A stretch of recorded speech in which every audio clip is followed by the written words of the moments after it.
भैया जी, मैं ये निवेदन कर दूं कि मैं ना तो कड़क प्रश्न पूछने वाला हूं और महाराज जी ना मैं कोई बौछार करने वाला हूं। मेरी ये हिम्मत नहीं है, लेकिन इन भावों का फल क्या होगा उस विषय पर मैं जितना समझता हूं, जितनी सीमित समझ और बुद्धि है, उसमें मैं बाप से बात करूंगा और महाराज जी से निवेदन करूंगा। उससे विशेष चर्चा और विशेष प्रकाश महाराज जी जरूर डालेंगे।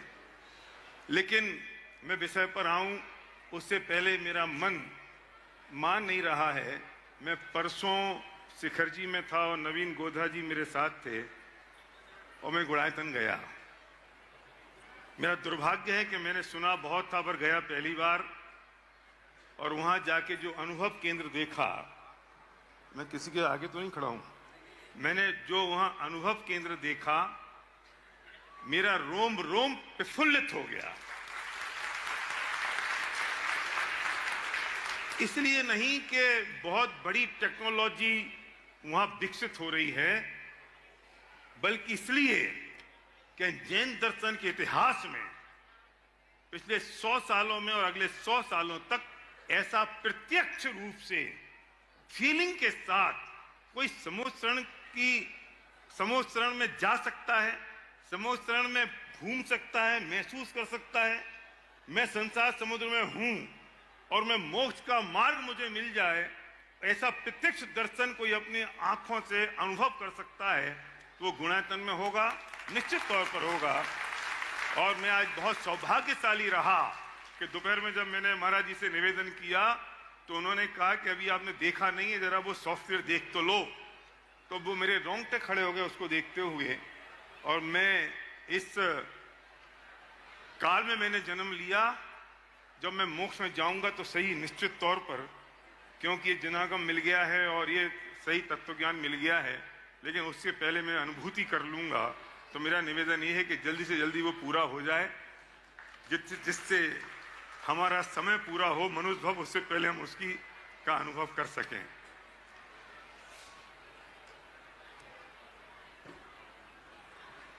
मेरा एक प्रश्न है, मेरे पीछे जो मेरे भाई बैठे, जरा उनसे निवेदन है कि जरा बात ना करें।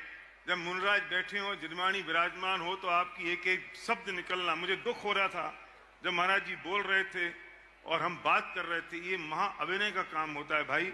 मैं आपसे विनय पूर्वक ये बात कह रहा हूं, जिनवाणी विराजमान हो, महाराज जी विराजमान हो, ये आपस की बातें घर के लिए बहुत हैं। इस पांडाल में घुसते ही मौन धारण कर लेना चाहिए, वरना हम सही जगह पर नहीं हैं। मुझे पता है कि यहाँ संचालक महोदय बार बार कहते होंगे शांत हो जाओ, शांत हो जाओ, शांत हो जाओ। ये हमारे लिए दुर्भाग्य की बात है कि कोई मन से कहे कि शांत हो जाओ। 24 घंटे 23 घंटे पड़े हमें बात करने के लिए, बोलने के लिए। यही थोड़ी है जरूरी है कि बहन तूने साड़ी कहाँ से ली और एक कंगन कब बनवाए। ये घर में कर लें बात, या जिनवाणी की बात सुनने आए हैं, हमें वही सुननी चाहिए। तो मेहरबानी करके पीछे बात ना करें, आप आवाज ना करें। और मेरे पास अब कितना समय बचा है मुझे पता नहीं, मुझे इशारा कर देना। मेरा प्रश्न ये है कि हम सबकी शक्लें एक सी नहीं हैं, हम सबकी अकलें भी एक सी नहीं हैं, हम सबकी फाइनेंशियल पोजीशन भी एक सी नहीं है। आखिर क्यों? क्यों ऐसा क्यों होता है कि एक बच्चा सोने की चम्मच लेके मलमल के कालीन पर पैदा होता है और दूसरा बच्चा फुटपाथ पर पैदा होता है? ऐसा क्यों होता है कि एक कुत्ता एयर कंडीशन कार में मैम की गोद में घूमता है और उसका मैम का पति ड्राइवर बनता है, और मैम के बच्चे को आया पालती है और कुत्ते के बच्चे को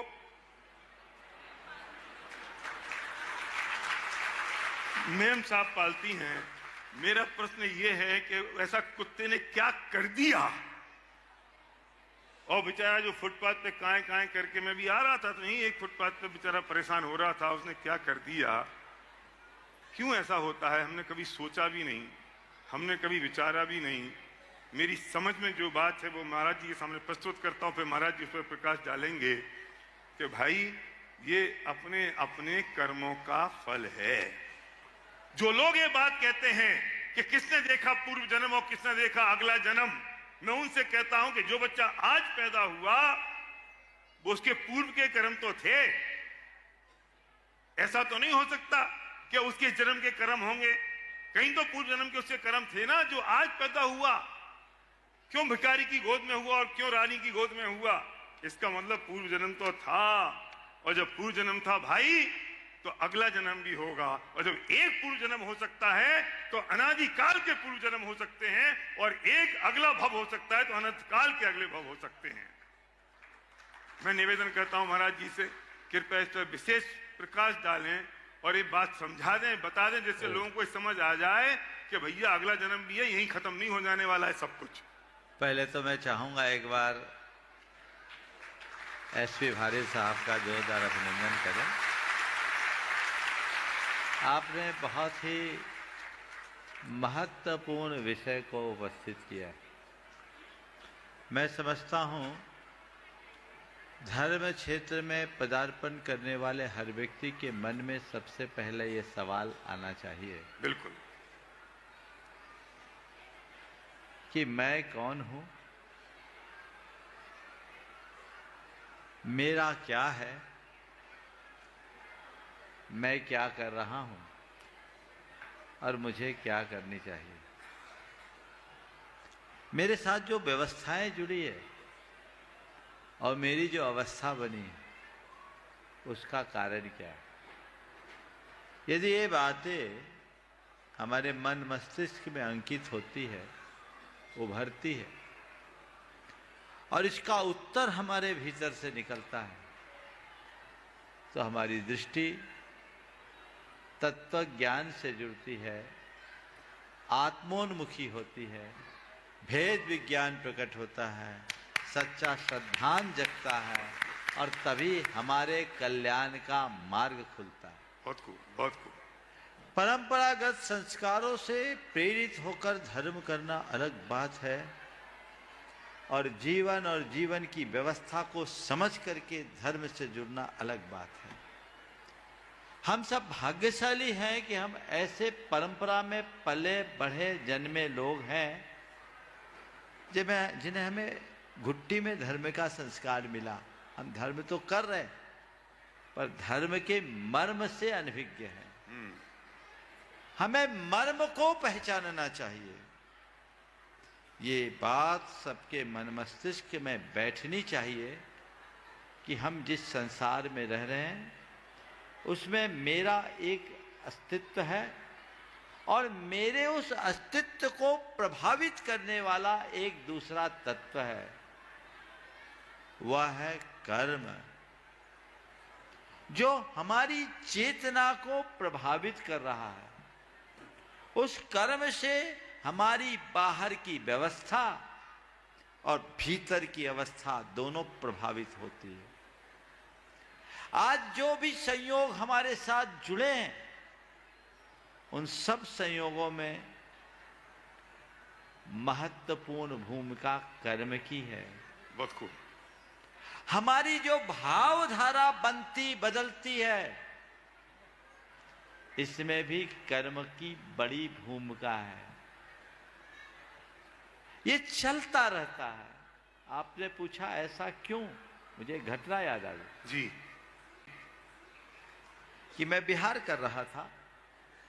ग्वालियर से सोनागिर के रास्ते में एक टेकनपुर छावनी, भारत का सबसे बड़ा श्वान प्रशिक्षण केंद्र है, वहाँ के गेस्ट हाउस में हमारा रुकना हुआ।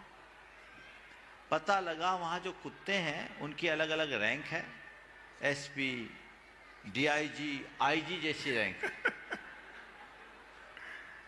उनकी ये रैंकिंग है, उनको इतनी सैलरी मिलती है, रिटायर होने पर पेंशन भी मिलती है। यहाँ बैठे हैं लोग, हाँ कुत्तों को, सुनिए तो भी। ओहो।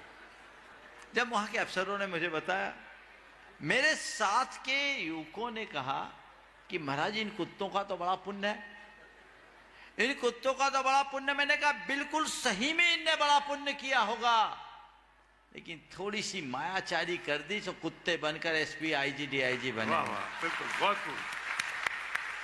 अगर वो मायाचारी से मुक्त होता ना, तो आज सच का एसपी बनता, सच का डीआईजी बनता, सच का आईजी बनता। सही बात। उनकी सैलरी और पेंशन के विषय में बताया, उन पर उतना खर्च किया जाता है और उनकी देख रेख के लिए उसी लेवल का अफसर रखते हैं।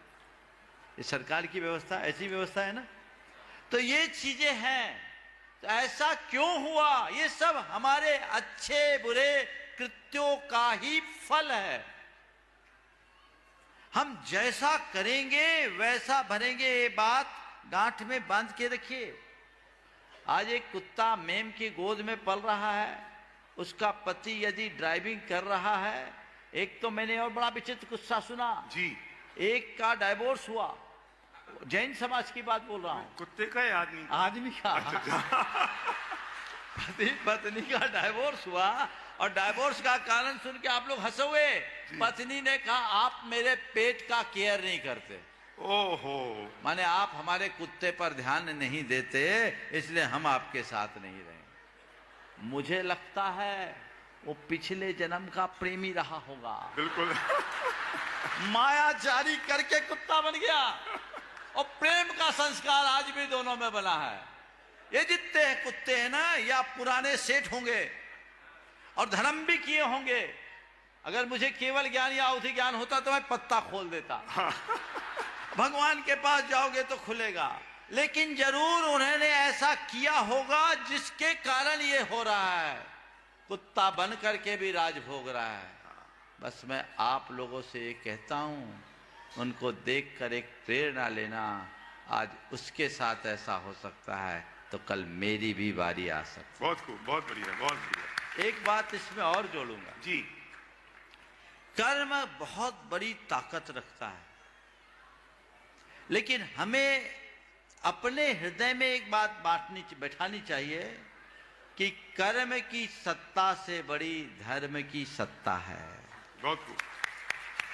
कर्म कैसा भी हो घबराए नहीं।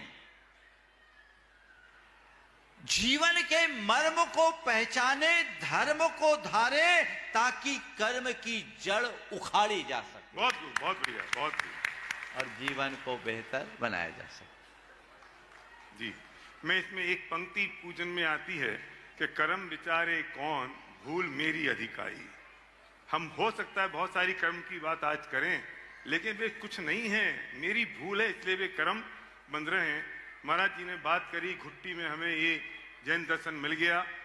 मैं एक बात कहता हूँ, वे घुट्टियाँ अब खत्म होती चली जा रही हैं। हमें जितनी राजा राणा छत्रपति की 12 भावना याद है, हमें जितनी 6 डाला याद है, ये तब की याद है जब हमारी माँ चक्की पीसा करती थी, हमें गोद में रख के गाया करती थी कि राजा राणा छत्रपति हासिन के असवार, मरना सबको एक दिन अपनी। अब तो चक्कियां चली गईं और ऐसी माताएं भी चली गईं। तो अब ये गलती ना हो जाए कि अगले 25 साल बाद हम इस बात के लिए पछताएं कि हमारे बच्चों में और हमारी अगली पीढ़ी में वो संस्कार खत्म हो गए। महाराज जी ने बात कही कि घुट्टी में मिले हैं, हम शायद आज वो भोग रहे हैं। हमें ये प्रेरणा लेके जानी चाहिए कि हमें अपने बच्चों में वो संस्कार देने चाहिए, वरना इस दिनागम का क्या होगा और उनके अच्छे संस्कारों का क्या होगा। मैं इस बात को थोड़ा सा और आगे बढ़ाता हुआ निवेदन कर रहा हूं कि जैसे महाराज जी ने फरमाया कि जैसे कर्म किए वैसा फल मिलने वाला है। अब एक प्रश्न और है, ये कर्म बनते कैसे हैं? ये कर्म बनते कैसे हैं? मैं थोड़ा सा आगे आ जाऊं। हाँ, बहुत। ये कर्म बनते कैसे हैं? और जब ये पता चलेगा कर्म बनते कैसे हैं, तो ये उत्तर आएगा कि इन कर्मों को बांधने से रोका कैसे जा सकता है। मैं यहां खड़ा हूं, पीछे से किसी आदमी ने जोर से पत्थर फेंक के मारा और पत्थर मेरे यहां से निकल गया। हे, क्या किया तुमने? पत्थर फेंक के मार दिया। मैं मर जाता तो? वो कहता है मरा तो नहीं। मर जाता तो? मरा नहीं, अस्पताल जाता तो उससे पूछने लायक भी नहीं रहता।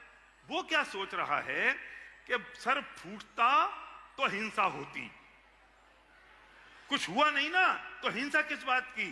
भाई तूने तो मारने का पूरा भाव कर ही लिया था। ये तो मेरी आयु शेष थी, तो यहां मच्छर बैठा, मैं इसे भगाने के लिए तिरछा हुआ और पत्थर निकल गया। क्रिया से कर्म नहीं बनता मेरे भाई, जो हमने भाव किया है उससे कर्म बनता है। एक मच्छर आता है, यहां बैठ जाता है और हम जोर से उसे ऐसे भगाने की कोशिश करते हैं। क्यों? अरे भाई साहब मेरा खून पी जाएगा और आप कहते हो मच्छर मत भगाओ। कितना खून पी गया, एक बूंद। अरे वो एक बूंद के खून के बराबर तो उस पूरे मच्छर की बॉडी नहीं है, कितना पी जाएगा वो। उसने सिर्फ एक चुंबन भर लिया था और हमने उसे मौत के घाट उतार दिया, लेकिन उसकी आयु शेष थी, वो 2 उंगलियों के बीच में से बच के निकल गया। पर तुम सोचते हो मर जाता तो पाप लगता? नहीं भाई, तुमने तो मारने की कोई कसर नहीं छोड़ी। ये तो उसकी आयु शेष थी जो वो बच गया। और न जाने हम ऐसे कैसे कैसे भाव प्रतिदिन सुबह से शाम तक करते रहते हैं और सोचते हैं कि हमने किया क्या है, हमने बिगाड़ा क्या है, हमारा बिगड़ा क्या है। एक और उदाहरण देता हूं मैं। किस पंचायत प्रतिष्ठा महोत्सव में सब लोग आए हैं, ईमानदारी से बोलना मत, सीने पे हाथ रख के सोचना हमारी दृष्टि कहां है, हमारे भाव कहां है। प्रतिष्ठा महोत्सव में हमारे भाव क्या इस बात पर हैं कि राजा ऋषभदेव को वैराग्य हुआ, वे दीक्षा लेके मोक्ष मार्ग की ओर चले गए, मुझे वो दृश्य देखना है, या मुझे ये देखना है कि आज भोजन का मेन्यू क्या है और खाने में क्या अच्छा बना है। बैठे तो सब होंगे, वे राजा ऋषभदेव का वैराग्य देखें, ऋषभदेव की पंच कल्याण क्या ये नीलांजना का नृत्य देखें और उन्हें नृत्य देख के वैराग्य आ जाए और हमारे शरीर के रोंगटे खड़े ना हो और हम ये कल्पना करें कि कब भोजनालय खुलेगा। वे मोक्ष मार्ग पे जब राजपाट छोड़ के दीक्षित होकर चले जाएं मुनिराज बन के, और हम ये सोचते रहें कि व्यवस्थाएं अच्छी नहीं है, तो समझ लेना पंचकला प्रतिष्ठा महोत्सव में आने के बाद भी हमारे भाव कैसे हैं। ये कर्म तो उन भावों से बनते हैं, उन क्रियाओं से नहीं।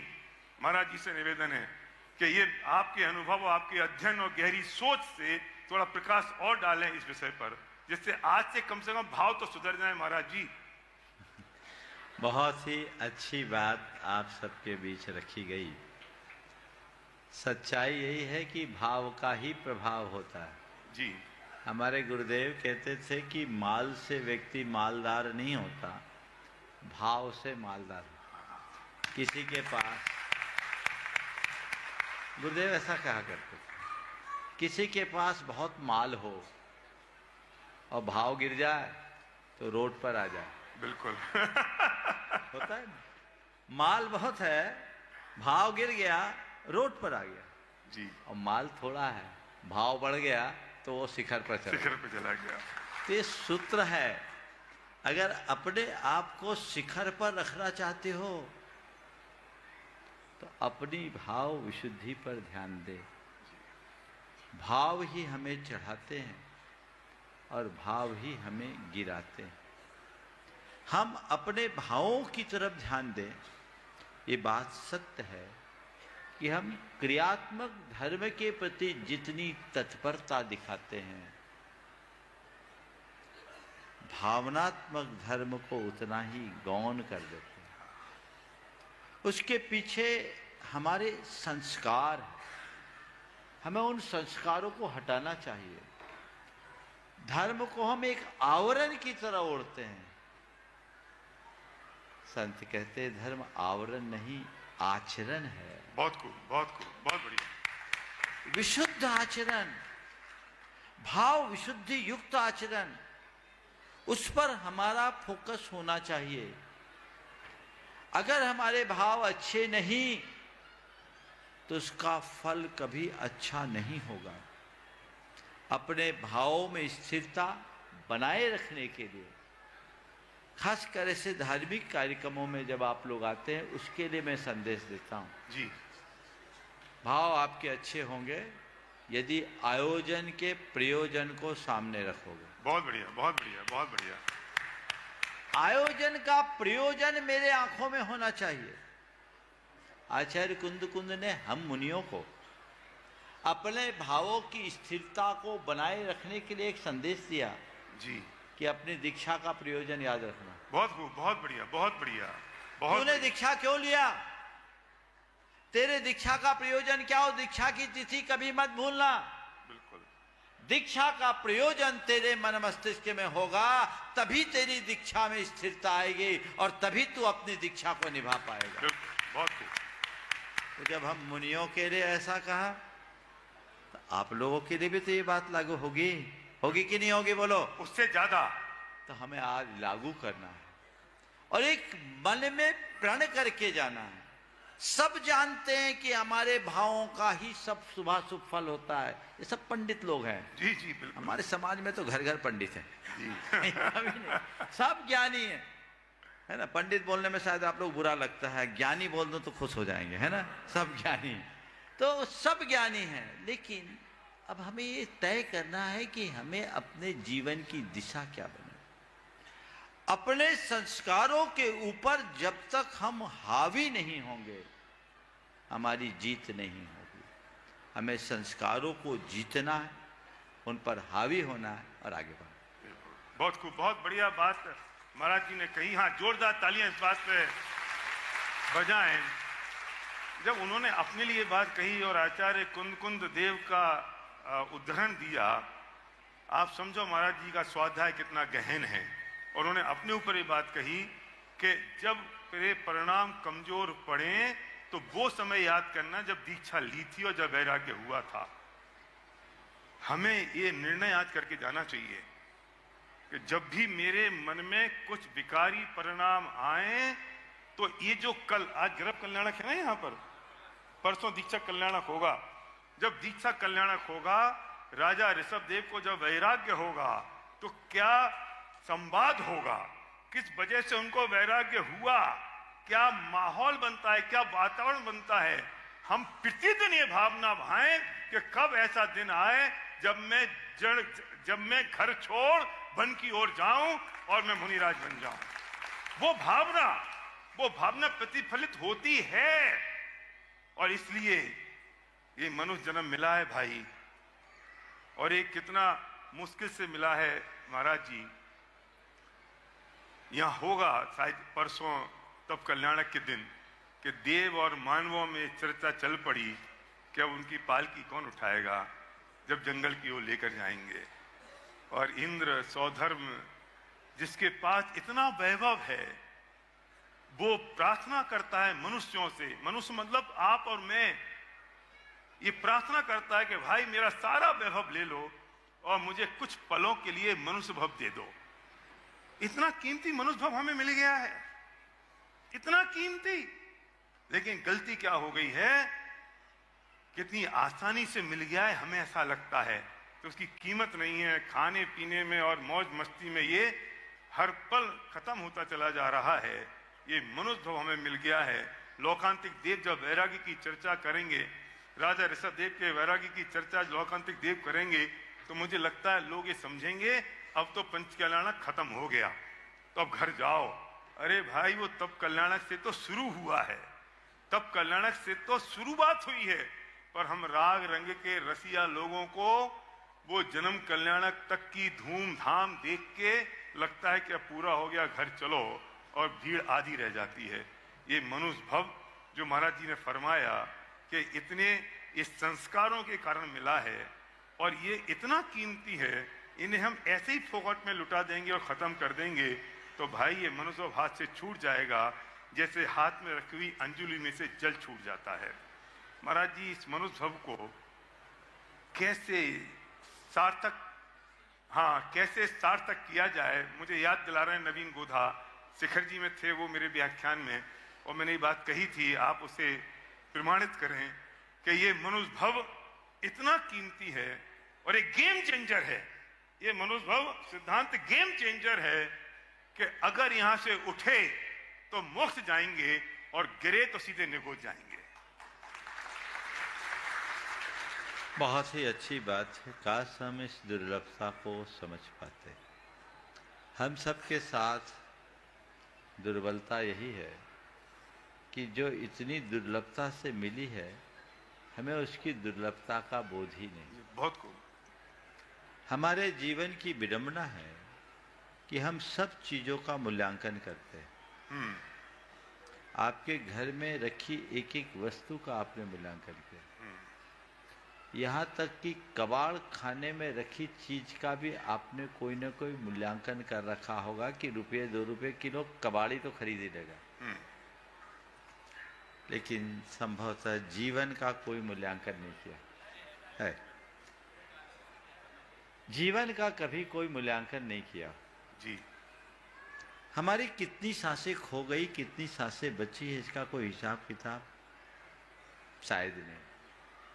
हमें अपने सांसों का लेखा जोखा सीखना चाहिए। जी मैं आप सबसे कहना चाहता हूं, जैसे कोई व्यक्ति एक मकान बना रहा, उस मकान बनाने के क्रम में उस मकान में लगने वाले ईंट गारे का पूरा लेखा जोखा हिसाब किताब रखते हैं, पर मकान पर रखी जाने वाली एक एक ईंट के साथ जो एक एक सांस खप रही है, इसका हमारे पास कोई हिसाब नहीं। और ये भी संभव हो सकता है कि उस मकान की आखिरी ईंट के साथ हमारी आखिरी सांस चले जाए, तो उस मकान की क्या कीमत होगी? कभी हमने विचार किया? हमारी कोई भी सांस आखिरी सांस बन सकती है। जी और आजकल तो और कोविड के बाद तो ये सब कुछ सडन होता, अचानक। हम उसे समझने की कोशिश करें, और जब हम उसे समझेंगे तब हम अपने प्रति जागरूक होंगे। तब हमें लगेगा कि नहीं, मेरे पास समय कम है, ये अवसर है, मुझे इसका उपयोग करना है। अवसर की दुर्लभता को पहचानने वाला ही अवसर का लाभ उठाने का पुरुषार्थ करता है, बाकी तो प्रमाद में अवसर खो देता है। बहुत बढ़िया, बहुत अवसर की दुर्लभता को पहचाने, अवसर का लाभ उठाए। अभी कहा गया कि मनुष्य जीवन गेम चेंजर है, बहुत सुनहरा अवसर है। जी बिल्कुल। इसे अपने जीवन की अपूर्व उपलब्धि बनाए। योग मिला है, प्रयोग करें। बहुत खूब, बहुत बढ़िया। बिना प्रयोग के योग का कोई अर्थ नहीं। इसलिए हमें इस पर विचार करना चाहिए। अवसर और एहसास दो चीजें होती हैं जीवन में। एक होता है अवसर, एक होता है एहसास। दुर्भाग्य यह है कि जब अवसर मिलता है तो एहसास नहीं होता, और जब एहसास होता है तो अवसर हाथ से छूट जाता है। आप सबको पता होगा कि भोपाल में आप जो जमीन देख रहे थे वो आपको 10,000 रुपए फुट में मिल रही थी, आपने नहीं ली क्योंकि आपको अवसर था पर एहसास नहीं था। आज वो 1 लाख रुपए हो गई। अब आपके पास में एहसास हो गया पर अवसर छूट गया, और वे सारे के सारे गरीब रह गए जिनको अवसर और एहसास एक साथ नहीं हुआ, और वे सारे अमीर हो गए जिनको अवसर और एहसास एक साथ हो गया। भाई ये मनुष्य हमें मिल गया है, जैसा महाराज जी ने फरमाया, ये मनुष्य हमें मिल गया है। अगर अभी अवसर तो आ गया है और अगर एहसास नहीं हुआ तो निगोद में मिलेंगे, लेकिन इस वक्त अगर एहसास हो गया तो हम सब सिद्ध सिला में मिलेंगे।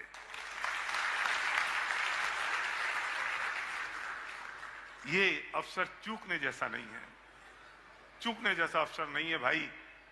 हम भाग्यशाली हैं आप लोग जो यहां इस पंडाल में बैठे हैं। भाग्यशाली हैं आप लोग जो इस जिनवानी की बात को, जैन तत्व ज्ञान की बात को रुचि पूर्वक और प्रेम से सुन रहे हैं। उनकी क्या बात करें जो इस पंडाल के बाहर हैं, उनकी क्या बात करें जो सुनने को ही तैयार नहीं है। अपने भाग को सराहें और इस पल पल, एक एक पल इस बात के लिए डालें और इस बात के लिए देखें कि मेरे साथ बीत क्या रहा है। और 2 लाइनों में एक बात कहता हूं कि वक्त सबको मिलता है जीवन बदलने के लिए, वक्त सबको मिलता है जीवन बदलने के लिए, पर जीवन दोबारा नहीं मिलता है वक्त बदलने के लिए। महाराज जी बहुत सही बात है। अवसर का एहसास, बिना एहसास के प्रयास नहीं होता। हमें प्रयास करने के लिए एहसास जरूरी है। और अभी आपने जो बात कही, वक्त मिलता है जीवन बदलने के लिए, जीवन नहीं मिलता वक्त बदलने के लिए। हम इन पंक्तियों को समझे और इसी में सारा रहस्य छिपा हुआ है। पर हमें तो ऐसा लगता है कि हमारे पास अभी बहुत बड़ा जीवन है जी, और हम बार बार ऐसा ही जीवन पाएंगे। हाँ, ये सोच जब तक बनी रहेगी हम जहां के तहां रहेंगे। जब हमें यह एहसास होगा कि बहुत दुर्लभतम जीवन है। कल मुझसे किसी ने सवाल किया था कि ऐसा सुना है मनुष्य जीवन 48 बार ही मिलते हैं, महाराज जी इसमें क्या हो सकता है, हमें इसके लिए क्या करना चाहिए। मैंने कहा यही मान के चलो ये 48वां जीवन है। बहुत खूब, बिल्कुल बिल्कुल बिल्कुल बिल्कुल बिल्कुल। शास्त्र के विधानानुसार लगातार मनुष्य से मनुष्य कोई बनता है तो 48 बार बनेगा, बीच में एक गैप होकर के दोबारा बन सकता है जी। लेकिन मैंने मुझसे पूछा, मैंने कहा यही मानो यही 48वां यही अंतिम है। बिल्कुल। मैं जीवन को ही अंतिम नहीं मानता। मैं तो आपसे कहता हूं हर दिन को अंतिम मानो, हर रात को अंतिम मानो, हर बात को अंतिम मानो, हर श्वास को अंतिम मानो, तब जीवन आगे बढ़ता है। ये अगर अंतिम हुआ तो क्या होगा, कभी ये सोचा है? महाराज जी ने शुरुआत में ही बात कही थी कि कौन हूं मैं, कहां से आया हूं, क्यों ये मनुष्य जन्म मिला है। मैं सिर्फ इतना सा और उसमें कहना चाहता हूं जो महाराज जी ने कहा था कि अब मैं कहां जाऊंगा। आज की रात सिर्फ एक बात सोचना कि ये सांसें पूरी होंगी तो मैं जाऊंगा कहां। निश्चित तौर पर हमारी शोक सभा में तो सब यही बोलने वाले हैं कि आप स्वर्गवासी हो गए हैं, और जो ये बोल रहा है कि आप स्वर्गवासी गए हैं मेरे फलाने फलाने, उन्हें भी पता है कि वे कहां गए होंगे, क्योंकि सबके परिणाम तो सबको पता होते हैं। तो हम जाएंगे कहां? जरा घर के बाहर निकल के देखना, कहीं गली के कुत्ते की हालत तो हमारी नहीं होगी, कहीं जो कान के पास फड़फड़ाता हुआ मच्छर है हम कहीं वैसे तो नहीं हो जाएंगे। इस जन्म के बाद जाएंगे कहां? इस जन्म की पूरी तैयारी कर ली, रुपया पैसा धन दौलत, ये जो 10-20 साल जीवन के और बचे हैं, अगर बचे हैं तो, वरना पता नहीं जो सांस अंदर गई है वो लौटेगी कि नहीं। और जैसा महाराज जी ने फरमाया कि कोविड के बाद तो ऐसे ही हो गया महाराज जी, 50 साल और 60 साल के बीच के लोग ऐसे जा रहे हैं, ऐसे छूटते चले जा रहे हैं, मालूम भी नहीं पड़ता है। तो ये जो 2-5 साल अगर बचे भी हैं तो उसकी तैयारी तो पूरी हो गई, लेकिन इसके बाद जो अनंत काल पड़ा है उसकी तैयारी कब होगी और कैसे होगी, ये हमने आज तक नहीं सोचा। ये समागम मिला है, ये तत्व ज्ञान मिला है, ये धर्म मिला है, इसकी महिमा कर लो भाई। अगर नहीं किया तो मैं फिर कहूंगा, यहां से उठे तो मोक्ष है और यहां से गिरे तो निगोद है। और ये विचार अगर आ गया तो जीवन में तुरंत परिवर्तन आ जाएगा। मैं अब इस बात को थोड़ा सा आगे ले जाना चाहता हूं आपकी आज्ञा से, कि अब कैसे इन भावों को रोकें, कैसे रुकें, हम सॉल्यूशन पर जाएं। मैं उसका एक उत्तर देता हूं महाराज जी, फिर आप उसे प्रकाश डालिए। हमें ये पता नहीं चलता जब क्रोध मान माया लोभ के परिणाम हो, कसाय के परिणाम हो, तो ये पता नहीं चलता कि इनका क्या होगा। लेकिन हर बच्चा ये जानता है कि अगर मेरे पुण्य के भाव हैं तो निश्चित तौर पर शुभ कर्म बन रहा है, पाप के हैं तो अशुभ बन रहा है। ये तो सब जानते हैं ना, क्रोध मान माया लोभ ये कैसे हैं। मैं अहंकार में आ जाऊं, मैं तगड़ा आदमी हो गया हूं, मेरे पास रुपया आ गया, पैसा आ गया, सबको पता है। लेकिन जब ये भाव आते हैं तब इनका क्या फल लगेगा ये ख्याल नहीं आता, क्योंकि कसाय का जोर इतना ज्यादा होता है, कसाय का जोर है, पता नहीं चलता। और तब कोई आके समझाए कि यार इन भावों का फल क्या होगा। तो अगर पत्नी ने पति को समझाया तो तलाक, और अगर बच्चों ने बेटे बाप को समझाया तो थप्पड़। तब कौन समझाए? कोई समझाने वाला नहीं होता। और ये हमारा दिमाग ऐसा होता है अमित, हम बहुत जल्दी चीजों को भूल जाते हैं, हमें याद नहीं रहती। एक व्यक्ति 140 की स्पीड पे चल रहा है महाराज जी, कार में बहुत आराम से चल रहा है, पत्नी बगल में बैठी है, गाड़ी बहुत बढ़िया चल रही है, गाने बज रहे हैं, और रोड के उस तरफ एक एक्सीडेंट हो जाता है, पति पत्नी की डेथ हो जाती है, बच्चा बिलबिलाता हुआ रोता है। आप 1 मिनट के लिए रुकते हो और आपको वो दयनीय हालत दिखती है। अब उसके बाद आपकी कार की स्पीड क्या होगी भाई साहब? 140 सीधी 60। और पता है आप कैसी बातें करोगे अंकुर, तेज चलने से क्या फायदा। अब आप ऐसे हो गए, तेज चलने से क्या फायदा, 10 मिनट जल्दी पहुंच जाएंगे और क्या होगा। अच्छा, ये जो थॉट है तेज चलने से क्या फायदा, 10 मिनट जल्दी पहुंच जाएंगे, कितनी देर तक रहता है? 15-20 मिनट अनुभव, 15-20 मिनट, आधा घंटा, फिर हम 140 पे पहुंच गए। क्योंकि हमारे ब्रेन की डिजाइन ऐसी है कि हम चीजों को भूल जाते हैं, हमें याद नहीं रहती। अगर एक काम करो, अपने मोबाइल से फोटो ले लो सीन की और प्रिंट आउट करके अपने स्टीयरिंग पे चिपका लो। अब जन्म में कभी गाड़ी की स्पीड 60 से ऊपर जाएगी? नहीं जाएगी। क्यों? तुरंत दिखेगा क्या री ऐसा एक्सीडेंट मेरे साथ हो सकता है। मैं आज आपसे निवेदन करना चाहता हूं, आपको पता है कि मेरे भाव कैसे हो रहे हैं, आपको पता है कि जो भाव हो रहे हैं इनका फल क्या लगेगा। जाइए अपने घर की वार्डरोब पर लिख दीजिए इन भावों का फल क्या होगा। तोड़मल जी साहब ने पंक्ति दी कि इन भावों का फल क्या होगा, तो ये विचार तो कर ले। तो तेरे जो विचार कसाय पूरित हो रहे हैं ये मंद पड़ जाएंगे। जाके अपने मिरर पर लिख दो इन भावों का फल क्या होगा। जाओ अपने गाड़ी के डैशबोर्ड पर लिख दो कि इन भावों का फल क्या होगा। जाइए अपनी मोबाइल की स्क्रीन पर लिख दीजिए इन भावों का फल क्या होगा। और जैसे ही पति पत्नी की लड़ाई होगी बेडरूम में और वार्डरोब पे लिखा होगा इन भावों का फल क्या होगा, तो आपका गुस्सा जो 7वें आसमान पे था वो तुरंत नीचे आ जाएगा और आप पत्नी से कहोगे तेरे से बढ़िया पत्नी कोई दूसरी थी नहीं। क्योंकि जब गुस्सा आता है, क्रोध आता है, तो ये बात याद नहीं रहती, और जब ये याद रहती है तो क्रोध नहीं आता। तो मैं निवेदन करना चाहता हूं कि इन भावों का फल क्या होगा, ये पंचायत समिति स्टिकर बनवा दे और गुणायतन परिवार की ओर से बंटवा दे।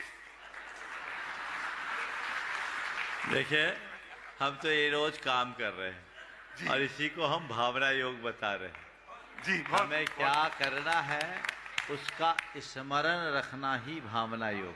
बहुत बढ़िया, बहुत बढ़िया। हमें हमेशा, मैं आपकी बात को मैं समझता हूँ सवाल उठाने की जगह समाधान की भाषा ज्यादा अच्छी। जी जी जी जी। मनोविज्ञान की दिशा में दृष्टि से भी यही बात कही जाती है। आप अगर ये सवाल उठाओगे कि इन भावों का फल क्या होगा, तो कहीं ना कहीं हमारे सबकॉन्शियस में वो भाव ताजा हो जाएंगे। बिल्कुल ठीक है। जो मनोवैज्ञानिक दृष्टि से ठीक नहीं। जो हमें करना है हमें उसकी बात करें, जो नहीं करना उसे परोक्ष प्रत्यक्ष कैसे भी याद ना करें। बहुत खूब। तो उसका एक सीधा सीधा तरीका है। अगर किसी का स्वभाव गुस्सा और झगड़ा करने का है, उसको पता है, तो एक चीज अपनाए जो बड़ा अनुभूत प्रयोग है और मैंने सैकड़ों लोगों से प्रयोग करा है। मुझे शांत रहना है। और हमारा एक आइकन भोपाल का है, शायद सभा में हो तो खड़ा हो जाना अगर हो तो। आपके इसी भोपाल में 2020 का किस्सा सुनाता हूँ। है क्या बंदा?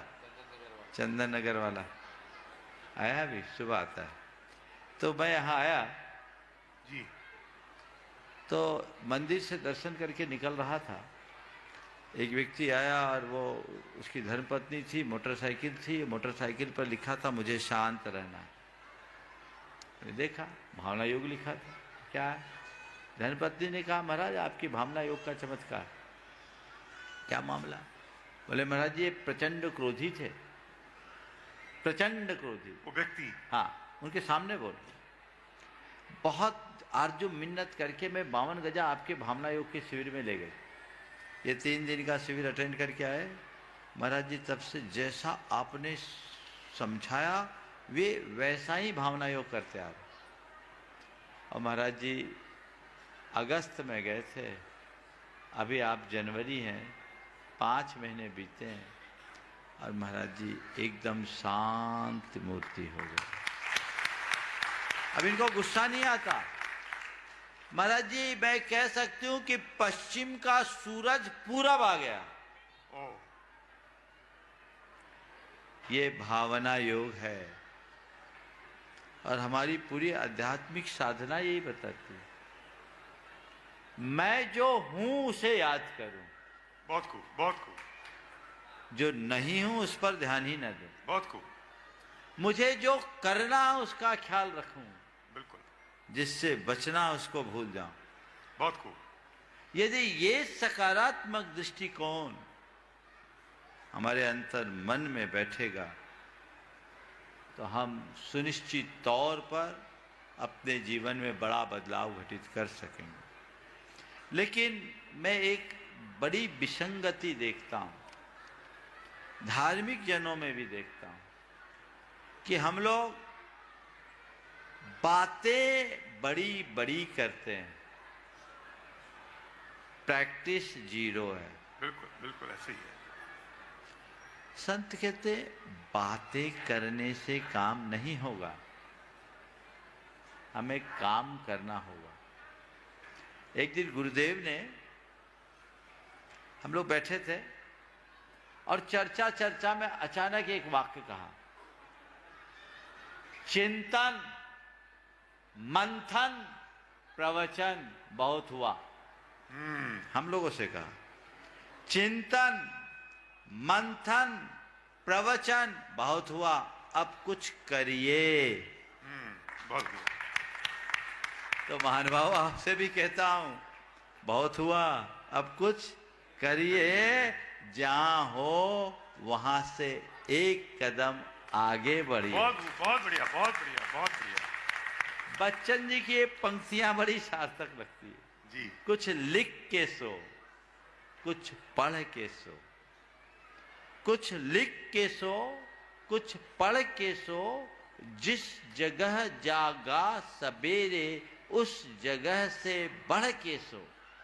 कुछ लिख के सो, कुछ पढ़ के सो, जिस जगह जागा सवेरे उस जगह से बढ़ के सो, एक सीढ़ी चढ़ के सो। वाह वाह। बस ये लक्ष्य बना लीजिएगा तो बहुत परिणाम आएंगे और वो हम सबके जीवन को धन्य करेंगे। मैं देख रहा हूँ समय ऐसा लग रहा है कि अगर न रुकता तो बहुत अच्छा था।